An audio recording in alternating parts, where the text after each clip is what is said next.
These proponents of democracy actually kind of fear democracy in a way. Is that?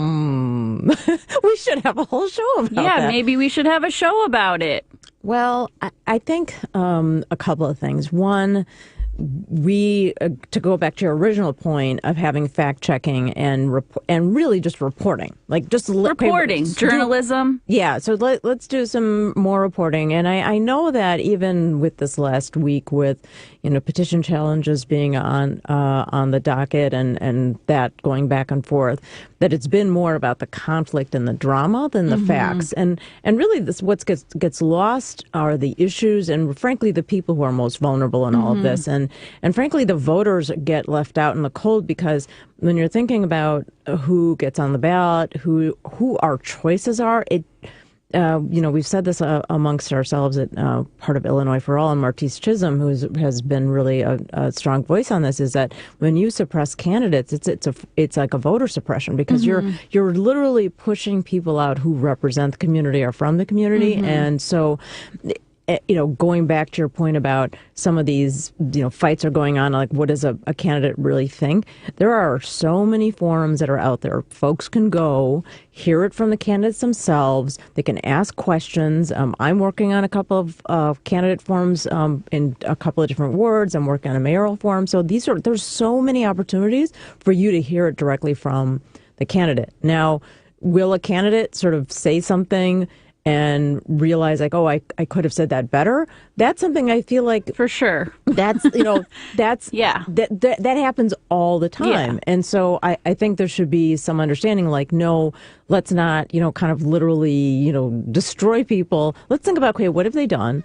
What have they generally stood for? And does this line up with it? That's where the fact check has to kind of come in. It's like, okay, if you say you're standing for this, what have you historically done on that issue? And so like, Right. those are all fair questions. Or if you don't have a record on that, like, are you consistent in your messaging?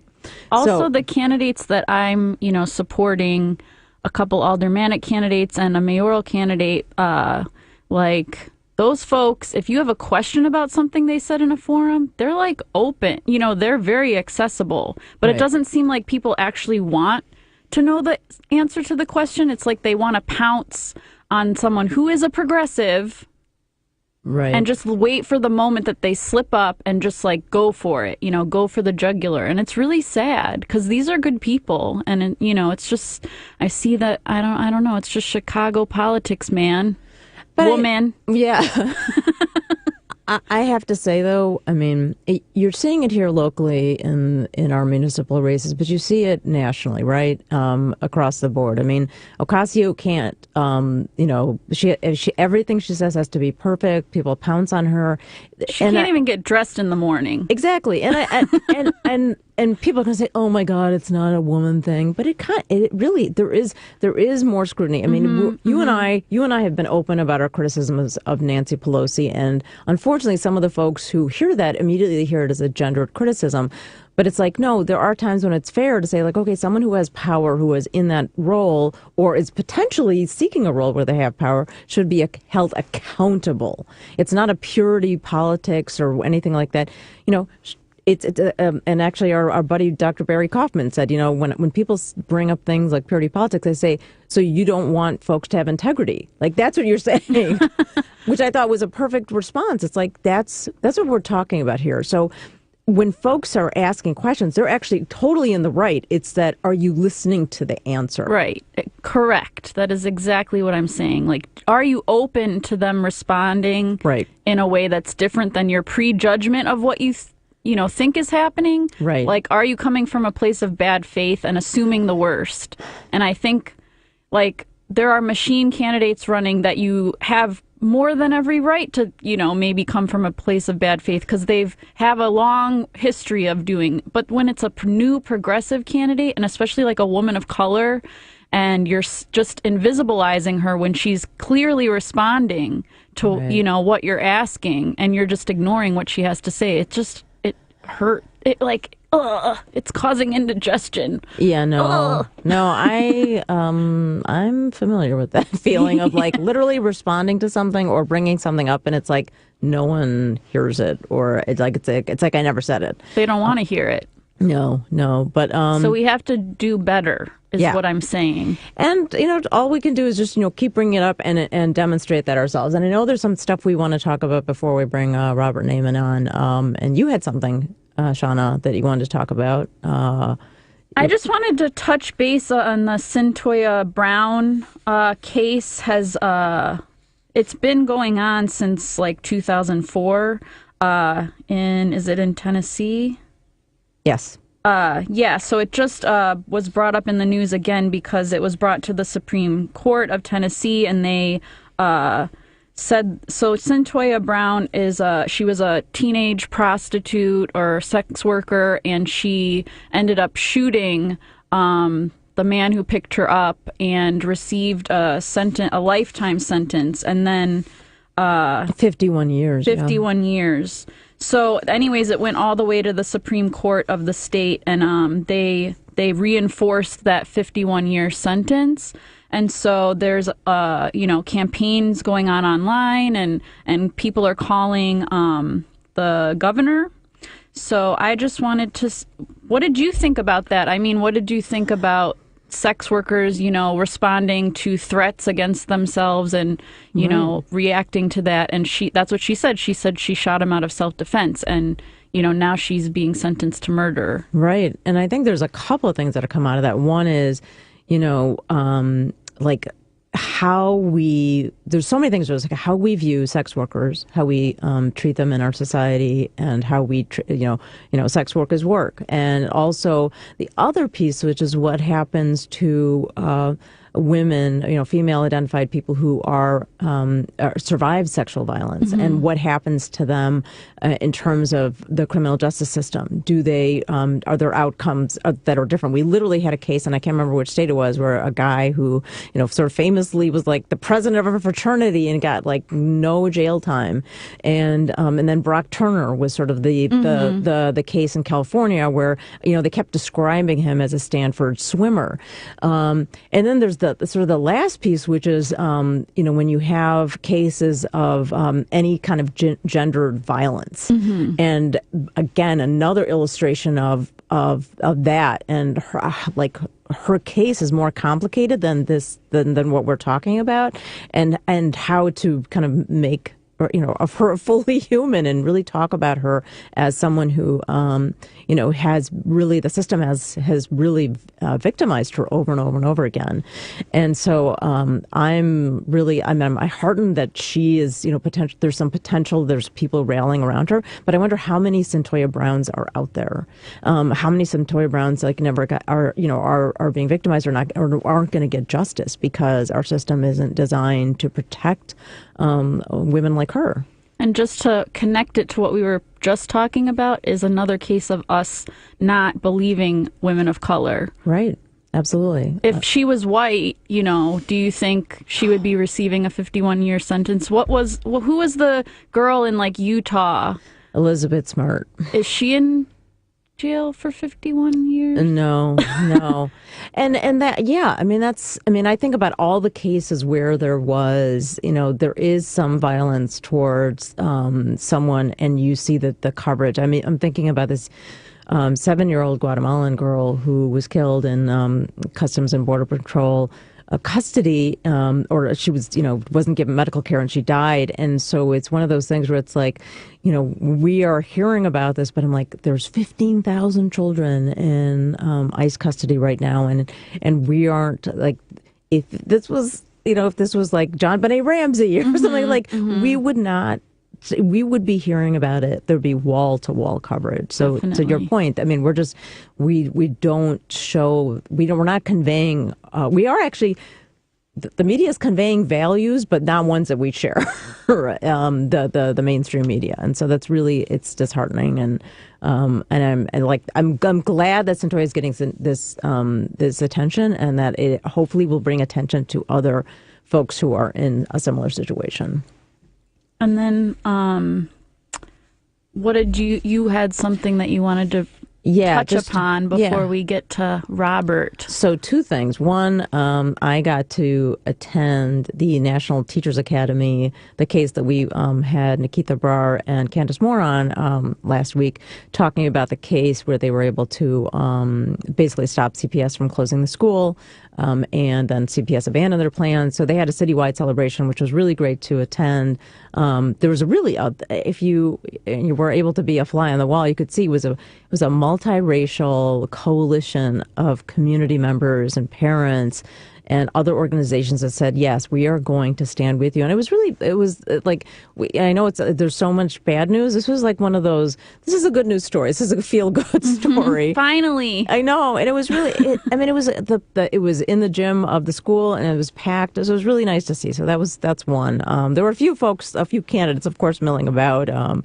Ran into Lori Lightfoot there and some other folks who, again, were there to support, and the Chicago Lawyers Committee, Candace Moore, and some other folks were there as well. So to me, that's like a positive development. And really, but and so the background is that what it's going to take every time? Our community members, our parents, going to have to say, CPS, you're not going to close my school. I'm going to take you to court. And will every, in Nikita's, she's so aware of, she's like, we in some ways had some privilege. We were able to kind of, pull together these partners and get some legal support, pro bono legal support. And will every community have that? So I think that's a really important point. The last thing I wanted to bring up, which is we're not going to really have much time for it, but there was a podcast this week on the Daily. The New York Times said, we missed the rise of white supremacy, and I'm gonna, just like no, we didn't, you did. And there's a really good article by Charles Pearson Esquire just talking about literally here, let's go through history. We didn't miss this, we didn't miss what was happening, and all these incidents and all this stuff that if you listen to the podcast, they basically talk about how there was a really important report that came out and it was suppressed and then sort of oh, no, we aren't going to stand by this because the InfoWars of the world, the Fox News of the world said, how dare you talk about white supremacy? How dare you talk about domestic terrorism? And it basically, that effort got defunded. While groups or initiatives like Countering Violent Extremism, CVE, which targets Muslim and South Asian and Arab communities, continues to get funded. And it's sort of like how even law enforcement and surveillance is, how racialized it is. And so we got to do a show on that. But we are going to be talking. We're going to be talking about white supremacy and the progressive movement. Yeah, yes, exciting. Yes. Yeah, exciting stuff. In the new year, we're going to talk about. So what's that headline about? I mean, is it that white people? It's become more apparent to white people. Has it become more apparent to white people? I think there's two parts of it. One is that we, if you listen to the first part of that podcast. There was a guy in Tallahassee, or Gainesville, excuse me, who saw what was happening in Charlottesville and knew Richard Spencer was coming to his town. Mm-hmm. So he started saying let me find out everything I can about this guy, Richard Spencer, and these movements. And he realized when he started looking at all these databases, he said, well, we don't have any information. And then he reached out to the FBI and he's like, they don't have very much information either. So it's we, sort of collectively, there hasn't been enough put behind this. And separately, I think there's a little bit of denial of really accepting that, how pervasive it is. Mm-hmm. And that it's not just, guys with toting guns in Oregon with militias. It's, it's homegrown. It's all around us. Right. And someone doesn't have to be carrying a Confederate flag to be racist. Oh. Shana dropping knowledge on us. All right, you're listening to the Left with Sameena and Shana. Don't forget to watch us on Facebook Live at facebook.com/To the Left Radio. And like that page while you're at it. Invite your friends to like it. Why not? Please share your comments and questions with us on Twitter, Facebook, Instagram, using the hashtag To the Left. That's hashtag TO the Left. And our handle on everything is at symbol To the Left Radio. And we're going to take a quick 2-minute break, and then we're going to have Robert Nyman from... Yeah, Robert Nyman from Just Foreign Policy talking about Yemen. So we are switching gears quite a bit. So I don't know if I see... Is Lady B in studio? Yeah. She's okay. We're All good. right. We're good. We're going to take a break. We'll be right back on To the Left with Sameena and Shana.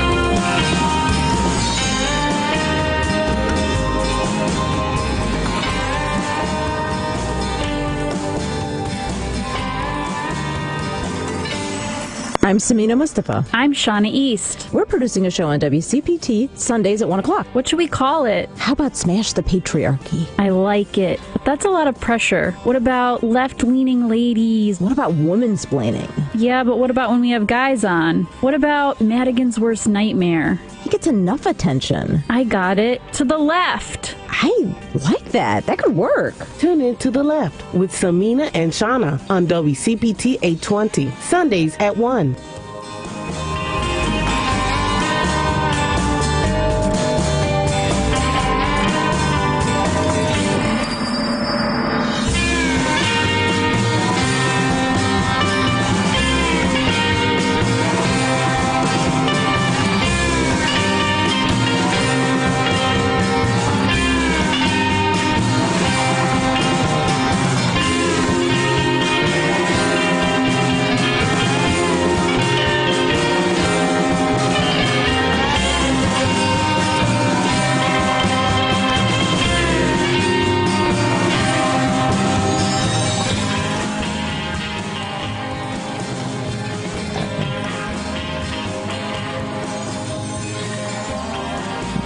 We are back. We're just sort of easing back into the second part of the show. My name's Sameena Mustafa. I'm Shana East. You are listening to the Left with Sameena and Shana. And today we are switching gears a little bit. We were talking about a couple of different topics, but we, and I think a lot of our listeners are aware that we have some momentum on stopping the U.S. Basically supplying arms to Saudi Arabia in a war in Yemen. And we're really pleased and honored to have Robert Nyman, Policy Director of Just Foreign Policy. He came all the way from Champaign-Urbana to be with us today, so we really appreciate you making the trip. We know that we've had some really positive movement on this, and so we want to talk a little bit about that, but we also want to give some folks some context on why it's important, how this sort of came about, and what folks can do. But we'll start first a little bit with Just Foreign Policy and your work, and just get a sense of your background a little bit. So Just Foreign Policy was started in summer of 2006. We gave ourselves the task of reforming U.S. foreign policy to greater reflect the interests and values of the majority of Americans, as opposed to the narrow self-interests of parties in Washington that have dominated U.S. foreign policy, and with a particular focus on ending U.S. wars, preventing new ones, bringing the United States into compliance with international law, and pushing the U.S. government to use diplomacy rather than violence or the threat of violence to help resolve international disputes. And we've particularly focused on using the War Powers Resolution to force votes in Congress on U.S. wars. And since early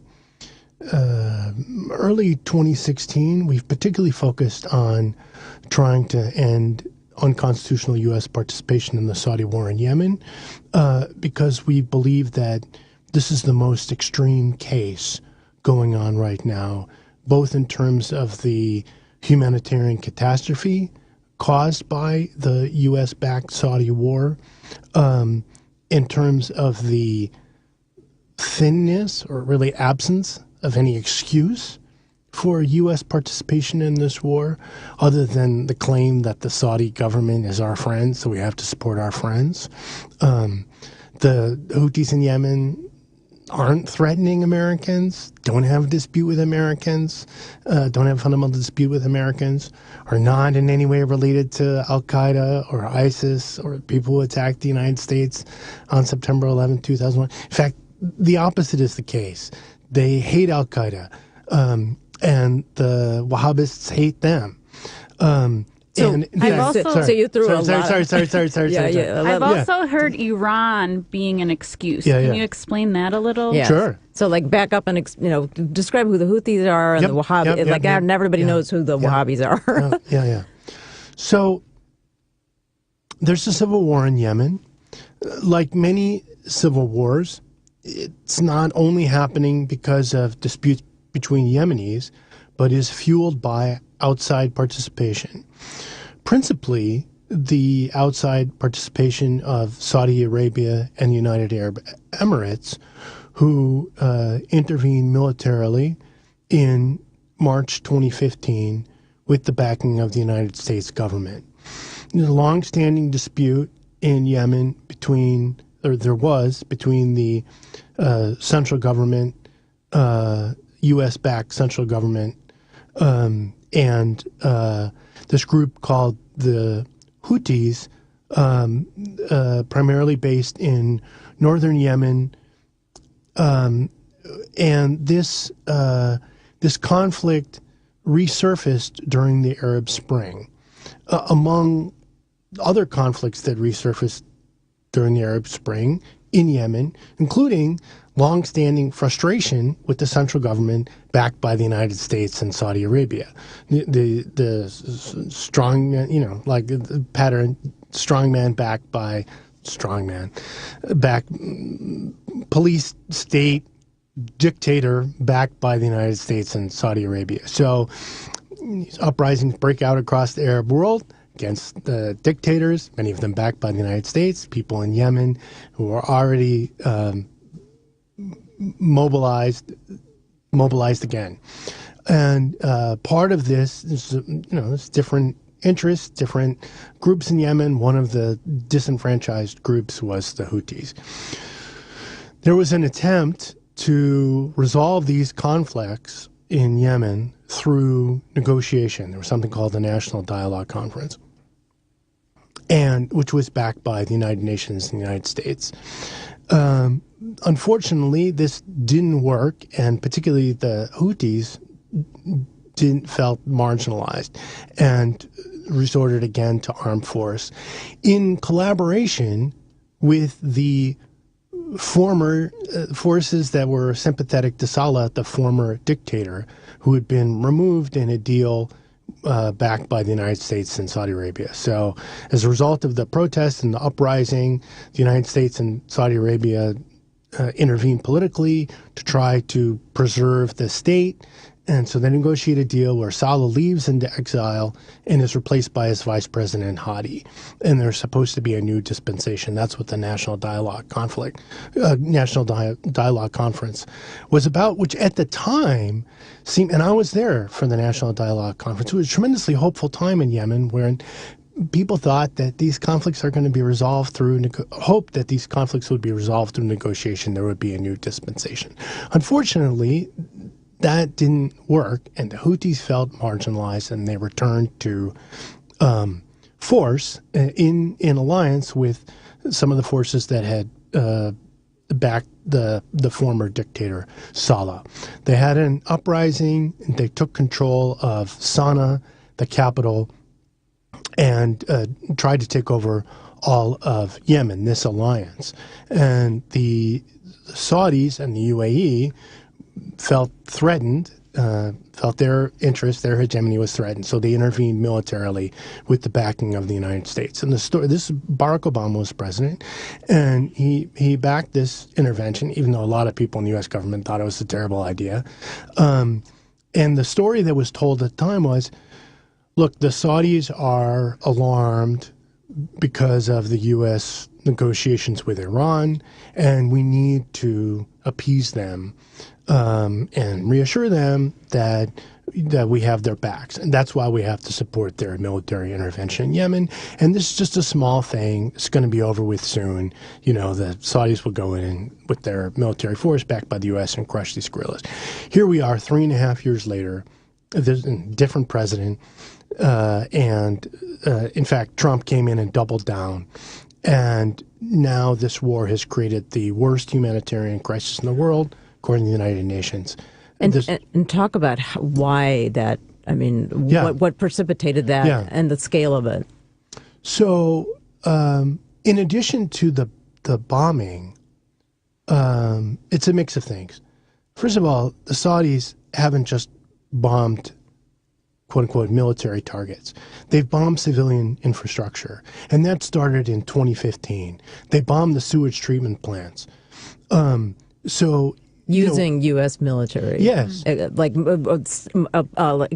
arms, planes everything, from U.S. defense contractors. Everything the Saudis have done since March 2015 was enabled by the United States government. The United States supplied 60 to 70% of the weapons. The United States refueled the Saudi and UAE warplanes bombing Yemen, and the United States provided diplomatic cover at the United Nations. It's why there's never been, till now, no UN Security Council resolution mandating a ceasefire.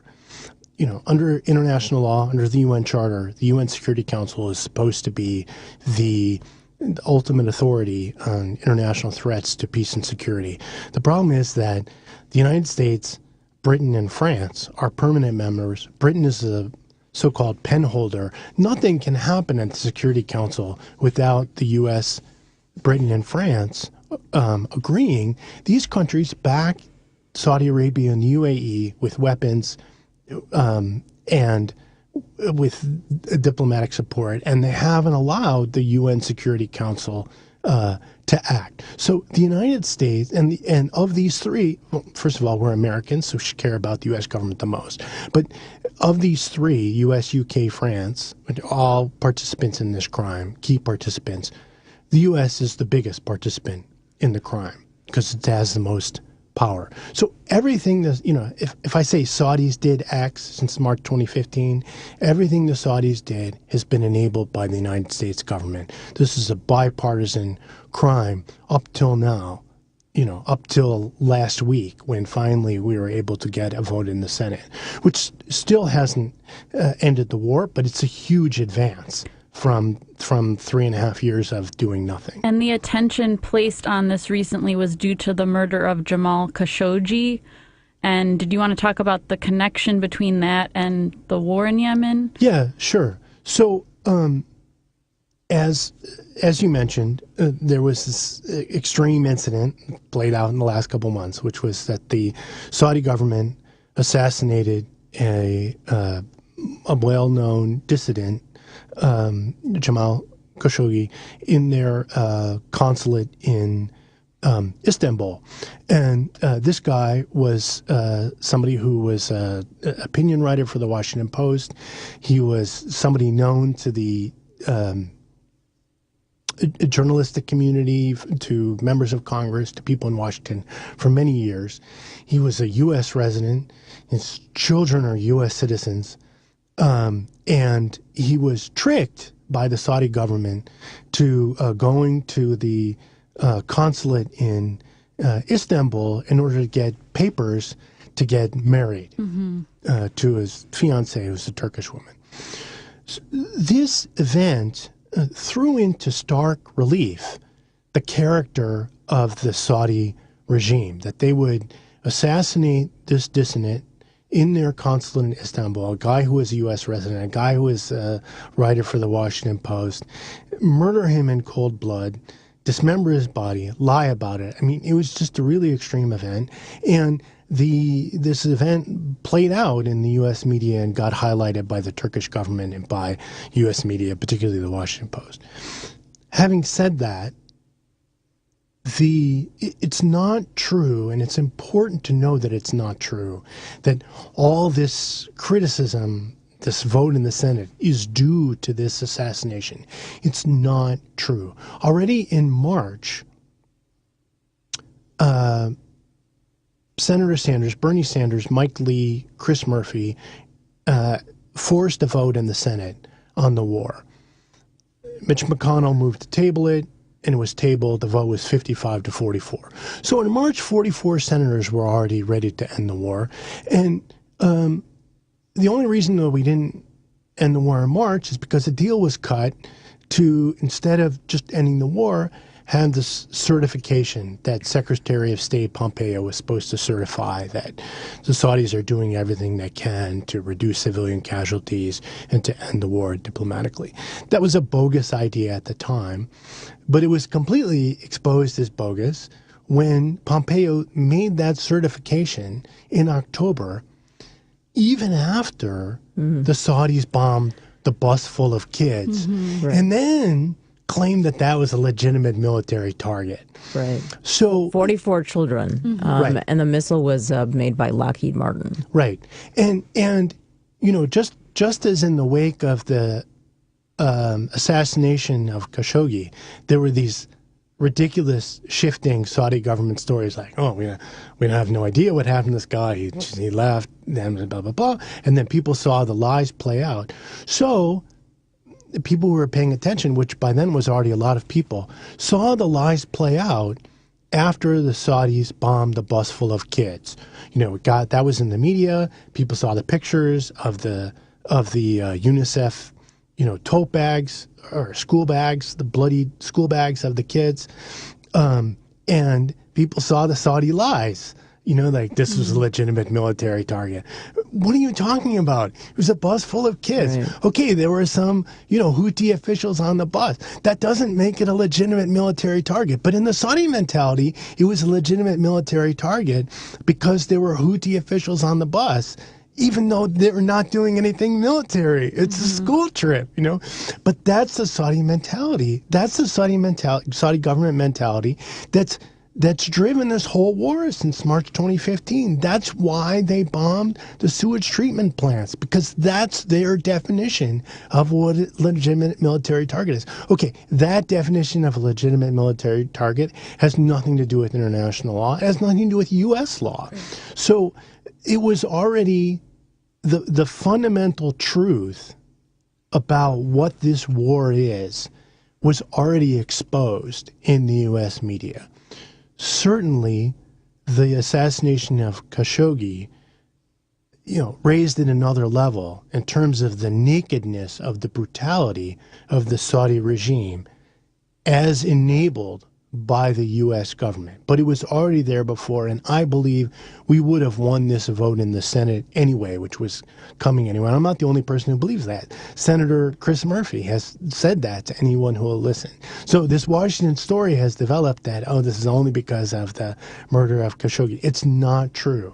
We were already on track to win this vote. And that's important because it's important for Americans to understand that we can control this. We can change this. We don't have to accept that we live in a world where the United States government uses our tax dollars, our power, our reputation to murder children in other people's countries for no reason.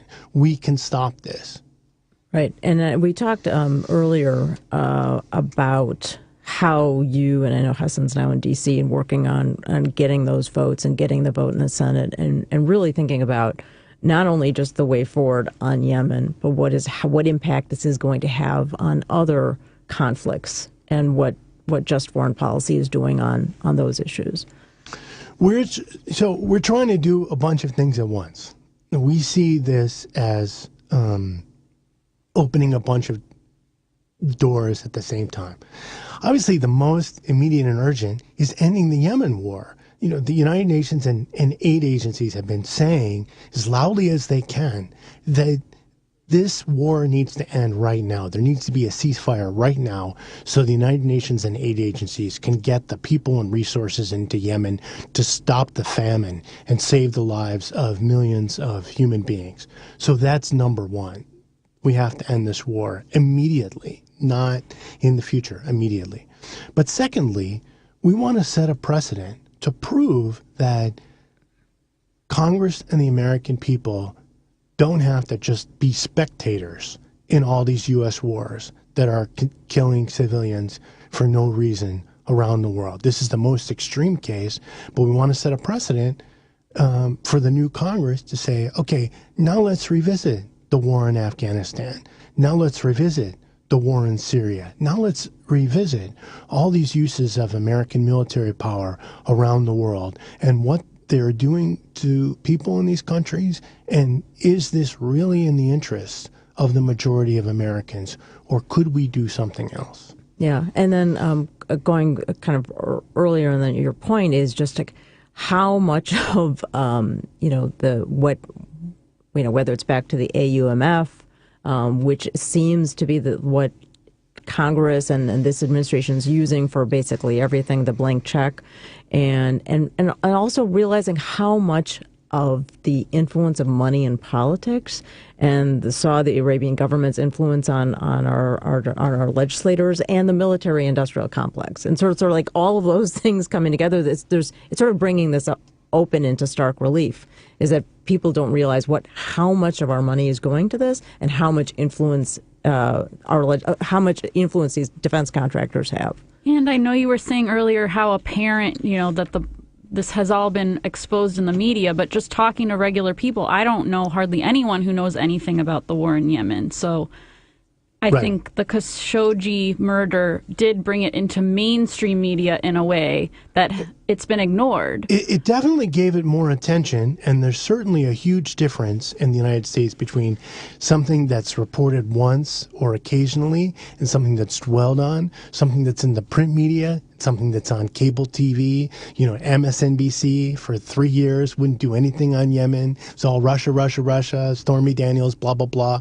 So it's definitely the case that in the most recent period, this has gotten a new level of attention in the U.S. media by focus, by repetition, by being in broadcast media in addition to print media. There's definitely a case change. But a huge part of this also is that when Congress votes, the media, U.S. media pays attention. And this is another reason why the War Powers Resolution is so important, because this is a way for us to force Congress to vote. Yeah, and we do want to kind of get expand on that, because that is a historic vote, historic exercise of the War Powers Resolution. But we do want to take a quick break. You're listening to the Left with Sameena and Shana. My name's Sameena Mustafa. I'm Shana East, and our guest is Robert Naiman of Just Foreign Policy. I answer to both. Yeah, okay. And we are on Facebook Live. You can find all of our handles at To The Left Radio. We're going to take a quick break. And if you have questions, you can comment on our Facebook live stream or give us a call at 773-763-9278. We'll be right back.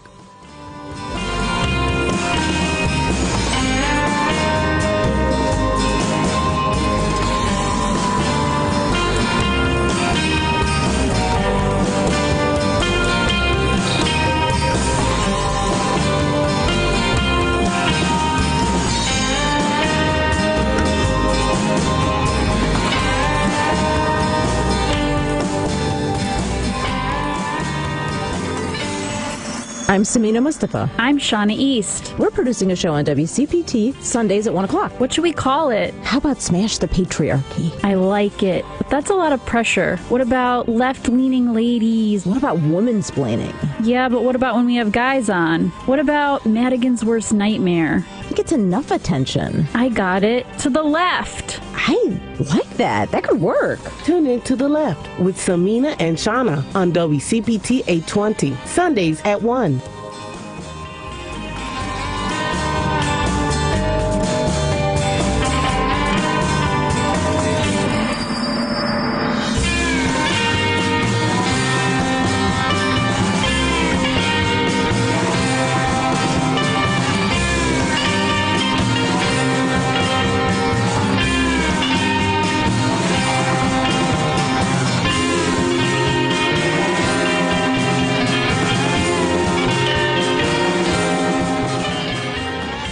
Well, we're going to end with that.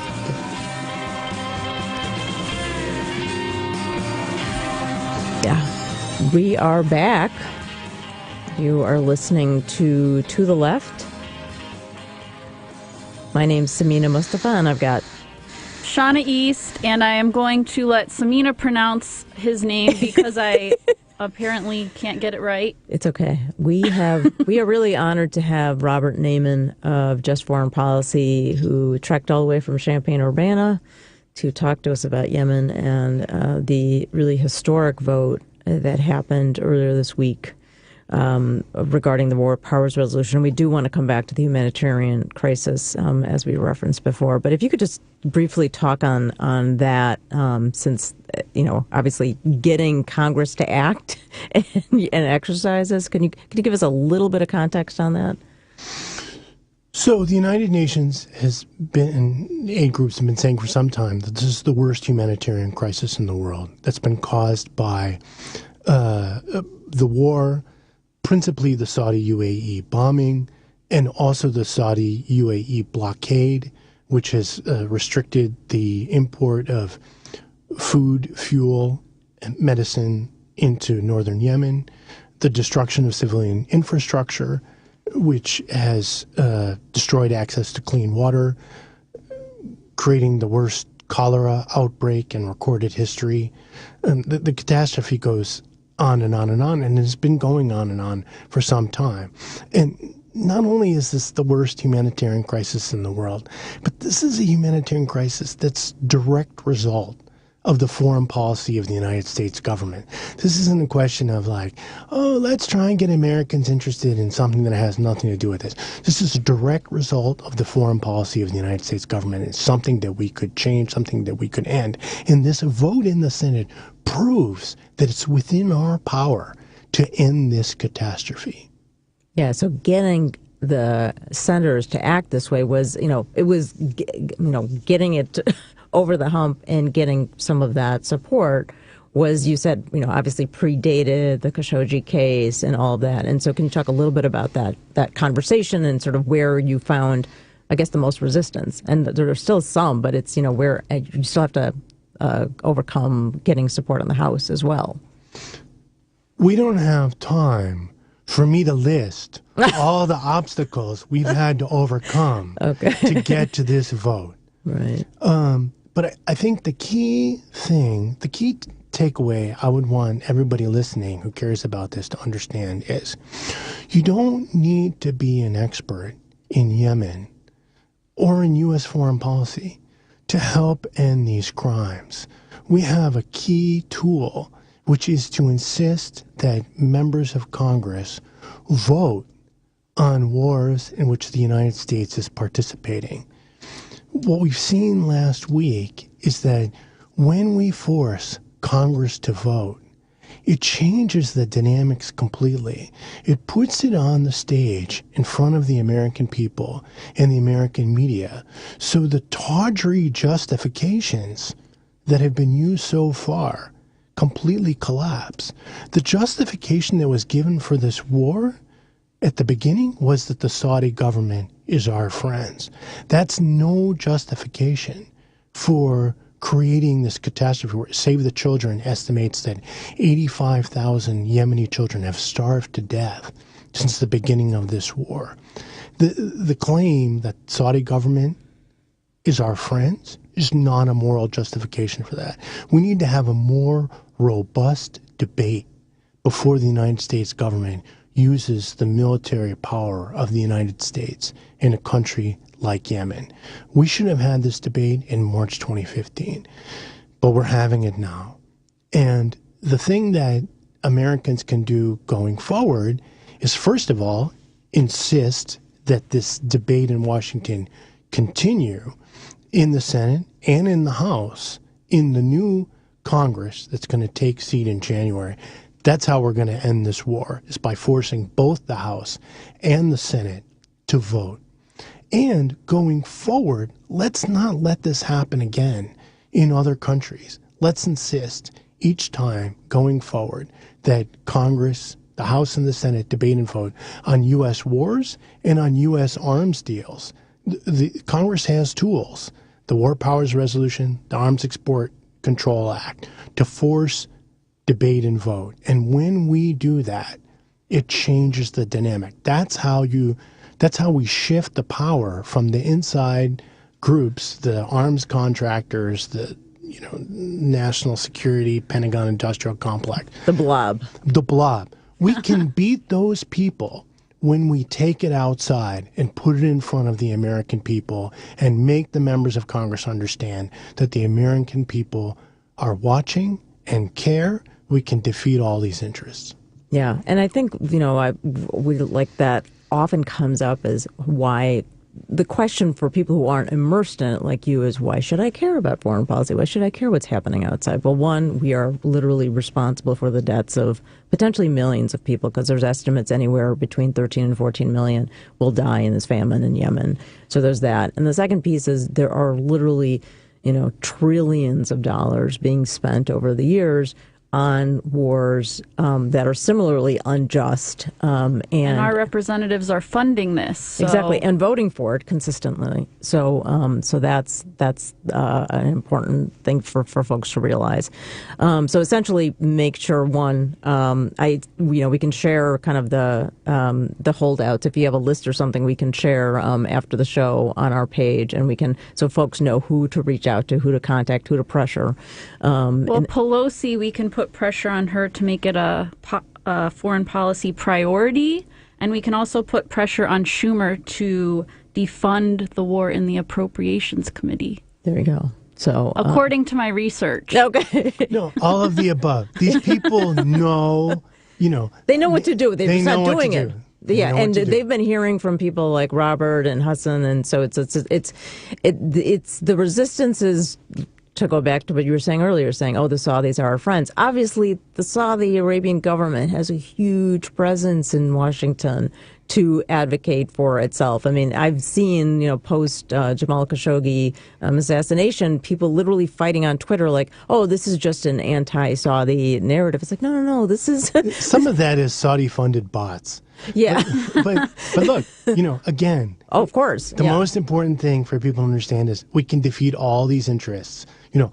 All the king's horses and all the king's men, the Pentagon contractors, the Saudi regime, the UAE regime, the blob, we can beat them. We just did. Right. We just did. Which is, people don't realize how historic that is. So the most important thing for Americans to understand is that we could stop this. Right. Any normal human being, if a terrible crime is taking place and they have power to stop the crime, they would act to stop the crime.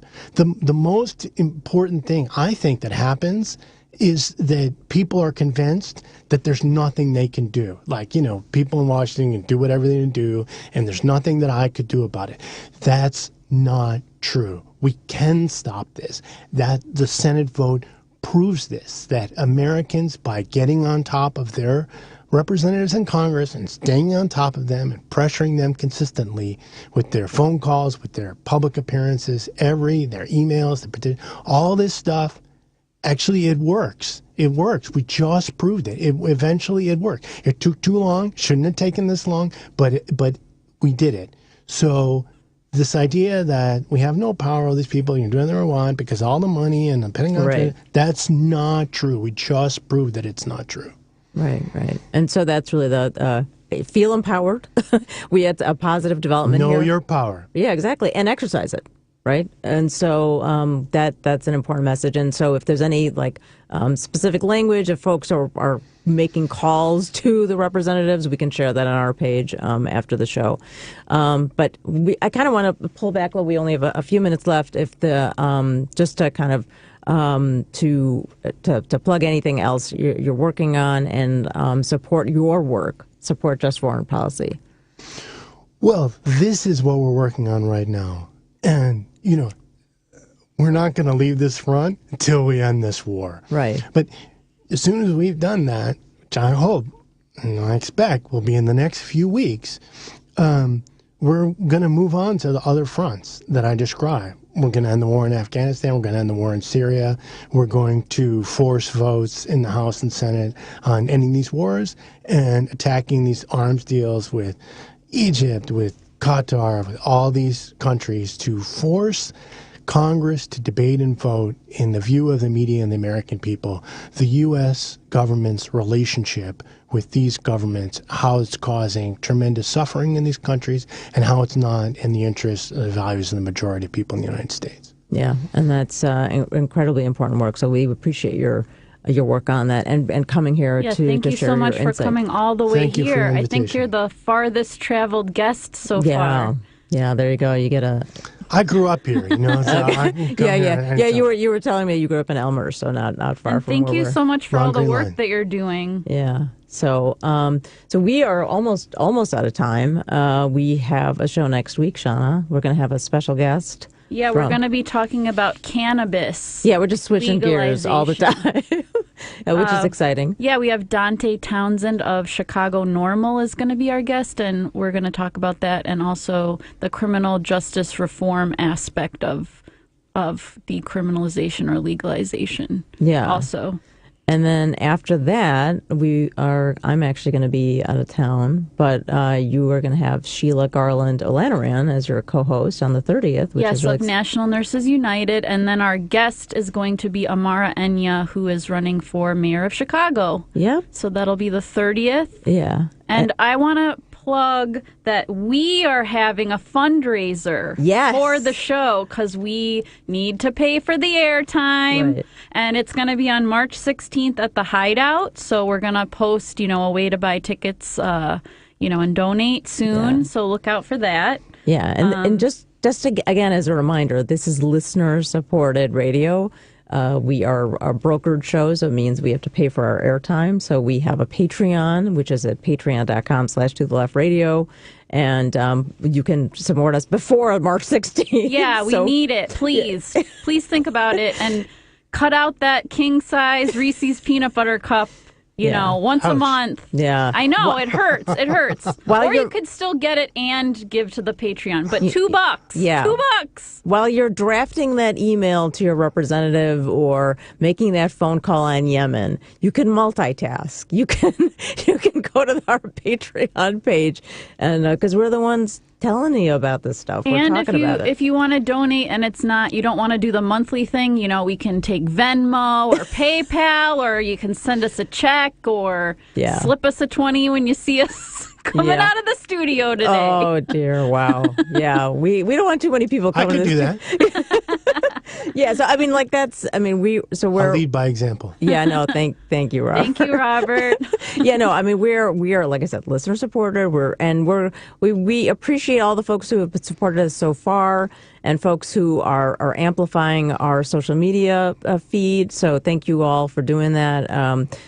We're here again every week, and we just need a little bit of support to keep going and get that progressive, like really progressive, not progressive with sort of like quotes around it or an asterisk next to it, because we're trying to bring up issues and voices that normally don't get discussed. Mm-hmm. So true dat. So we are almost out of time. We didn't say thank you to Ms. Lady B, though. Lady B, our producer, fearless producer. Thank you so much. And we are going to be back next week talking about cannabis. Yeah. So join us then. I'm Sameena Mustafa. I'm Shana East. And you're listening to the Left on WCPT 820.